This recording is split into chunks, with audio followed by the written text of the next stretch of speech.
What is going on, everybody? Welcome back to the channel and welcome back to the third installation of Finding the Right Head Coach. Now, last week we did two of the big name coordinators for the Detroit Lions, names that have been in the news and in the mouths of Detroit Lions fans, in San Francisco 49er defensive coordinator Robert Saleh, as well as Kansas City Chiefs offensive coordinator Eric Bieniemy. Now, both of those guys are fantastic candidates, and at the top of everyone's board, there are several other candidates out there to look at, to evaluate, to review and look at as the potential coaching candidate for the Detroit Lions. And some of those guys do reside at the college level. And today we will be taking a look at our first college coaching candidate, and my favorite candidate from the college level in Minnesota head coach PJ Fleck. Now, before we get into talking about PJ Fleck, his strengths, his weaknesses, and what he could bring to this Lions organization, if you are new to the channel and are enjoying this Detroit Lions content,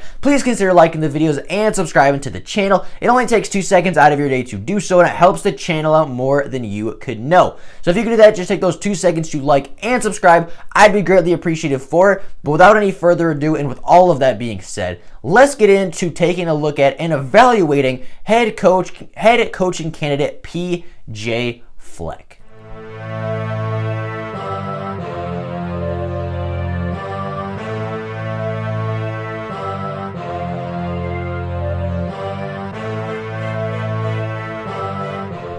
Now, one thing I do want to mention about PJ Fleck before we get into the reasons to hire him is, like Robert Saleh, he is from Michigan. He wasn't born in Michigan. He was born in Illinois, very close to Michigan, but he has coached in Michigan before. He was the Western Michigan coach from the year 2013 to the year 2016. He coached at Western Michigan for 4 years, lived here for a while, had family up here, and obviously liked it enough to stay for 4 full seasons, and obviously built that Michigan team, that Western Michigan team, into a powerhouse.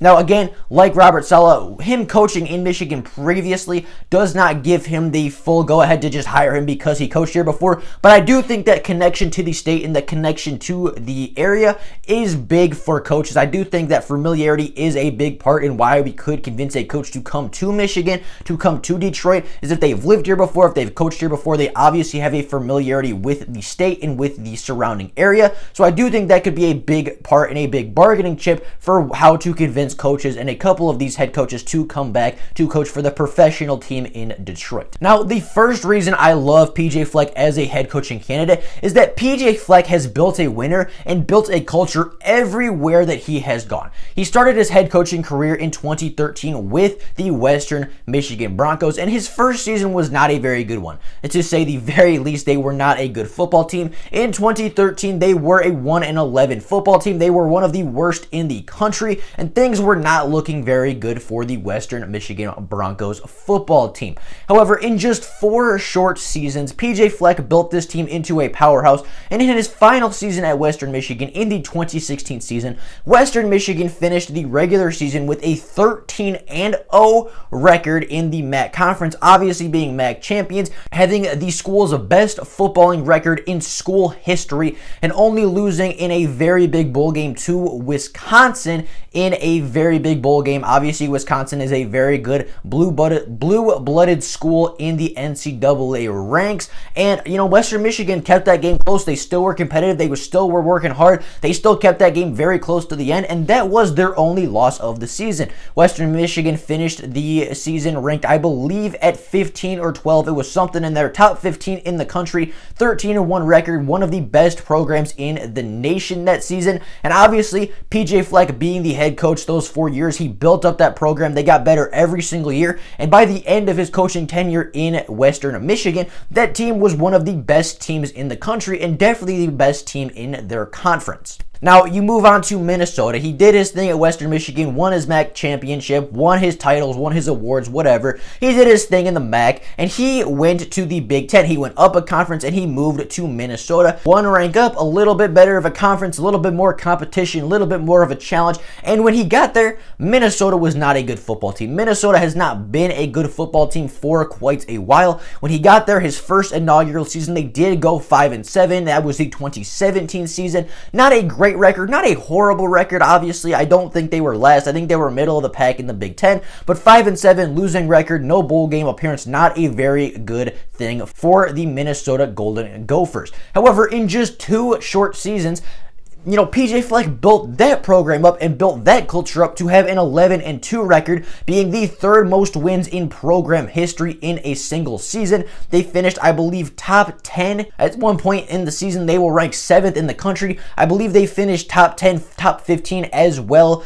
in the AP poll, the top 25 teams in the country. They were 11-2, including a big dominant victory in the Outback Bowl versus the Auburn Tigers of the SEC. So PJ Fleck built up both programs from nothing. He got there was not a lot to work with, there was no culture, there was no talent, and he built both teams up into really, really good powerhouses. He built both teams into contenders for the conference. He built both teams into ranked top 15, top 10 programs in the country, and he did so without a lot of help and without a lot to start out with. Obviously last year in 2019, he did win Big Ten Coach of the Year, and this dude is just inspiring. This dude just gets his players ready to play, and you can see it on the field, you can hear it in the locker room, and you can see it in the results that all he does is build culture, builds winning programs, builds winning organizations, and wins football games. All PJ Fleck does is go out and coach as well and wins football games and gets his players in the right positions to have a successful season and get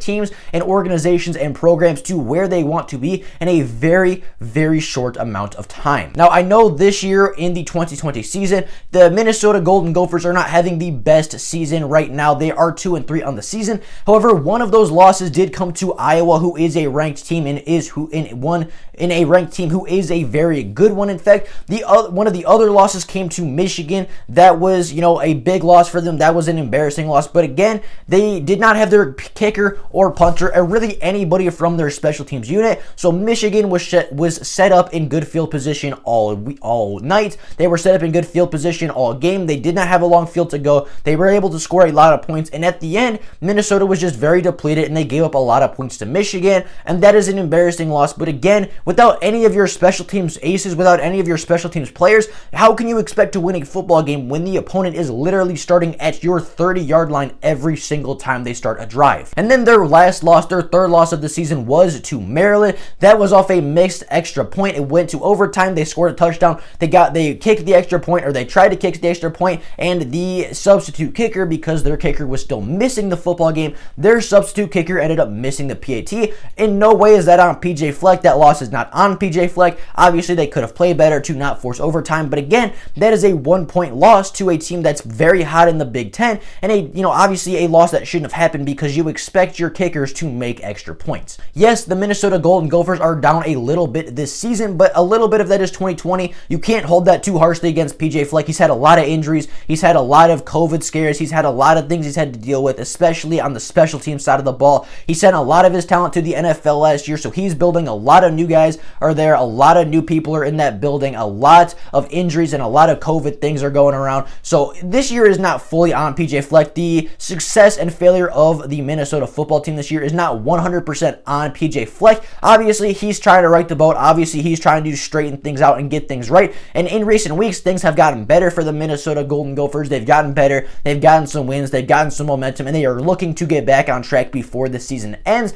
But, of course, this is a down season. But as it is 2020, and there have been so many different and weird scenarios going on, I can't hold this season too much against PJ Fleck when he has such a good record in previous years and with previous programs. My second reason as to why I like PJ Fleck as a potential head coaching candidate is that this dude is a motivator. This dude gets up every morning and he gets his players ready to play. He gets his players ready to work, and it's not like he's a jerk. It's not like he's mean to his players. It's not like he belittles them and threatens them and does all the things that Matt Patricia did.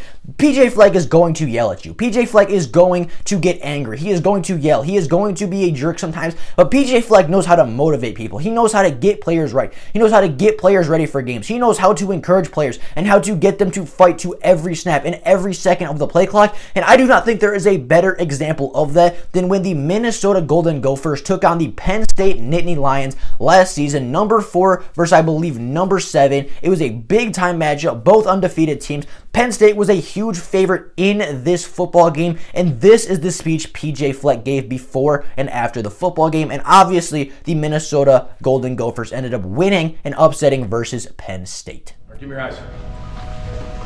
I asked you last night to be able to write down on a piece of coal, piece of carbon, of the pressures you felt and what you've overcome because of the pressure you put on yourself to be the best you can be. And then we all put it into a big bucket. Something magical happened last night. And I saw it this morning. Because when you reach into the carbon, man, and you start digging around of all the pressure and all the bad things and all the issues you had, this is what's come out. And it's as real as it gets. You're a diamond. Go be diamonds today. It's intercepted! Dragged down! Pressure comes, firing toward the end zone, intercepted! And Minnesota has knocked off Penn State! But hey, this was special. This was special because we talked all week about what it takes to make a diamond. And we talked about that carbon and that pressure.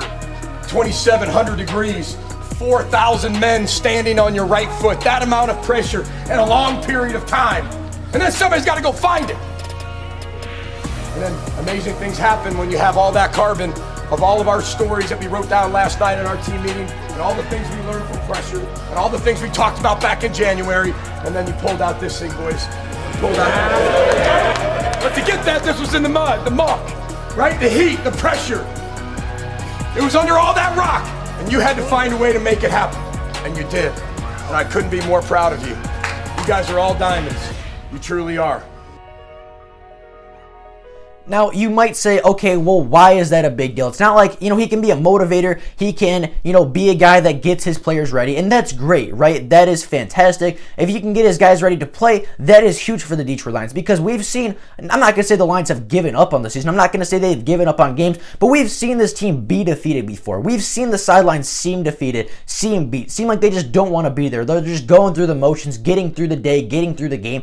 PJ Fleck would never, ever let that happen. PJ Fleck would never, ever allow his players to have little energy. He would never allow his players to give up on a game, give up on a snap, give up on a play, or give up on a quarter, anything like that. PJ Fleck never allows people to give up. He never, ever allows his players to give up on a game, or a play, or a snap, or a drive, or anything of the sort. He motivates his players, and his players play better. Players play above their talent level, and they play better as a unit because he is the guy uniting all of them and bringing them all together to play for one central cause. And when you can do that as a head coach, you will be very successful at any level. Another thing, and the third thing I do like about PJ Fleck, is that he is a guy that can get people in the building. He is a good recruiter in college football. He got numerous guys that he recruited from Western Michigan to transfer with him to Minnesota, including his current starting quarterback in Tanner Morgan, and one of his starting wide receivers in, I can't remember the name, but one of his starting wide receivers also committed to Western Michigan and then transferred with Fleck to Minnesota. He just has that aura. He has that personality that players want to play for him.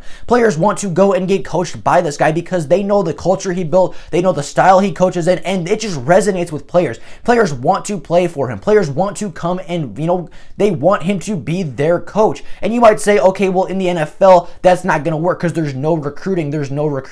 How are you going to convince players to come here? That's great for the college level. What does that do for you in the NFL? Well, free agency is very similar to recruiting. You still have to convince players to come to your team. You still have to convince players to get to your organization. And yes, there's contract and there's money and there's cap space and there's all that. But at the end of the day, if a player wants to play for your organization, if a player wants to play for your head coach, they will take a pay cut. They will take less money. They will tell other players about your culture. They will make other players want to come here. And the money you save when players want to come here can be used on more free agents to build this team up even further. And it all snowballs. It all comes together. Events that lead leads to your team getting better. You know, a free agent comes here because PJ Fleck is the coach, right? And then that player takes less money because he wants to be coached by PJ Fleck. Maybe that's a former Minnesota player. Maybe that's just a player that heard some really good things about PJ Fleck. He comes here for a little bit less money than it would be if they were Matt Patricia, and he has a good time. He enjoys it. He loves the culture. He loves what the Detroit Lions are building. He then tells his other players, he tells his former teammates, oh my God,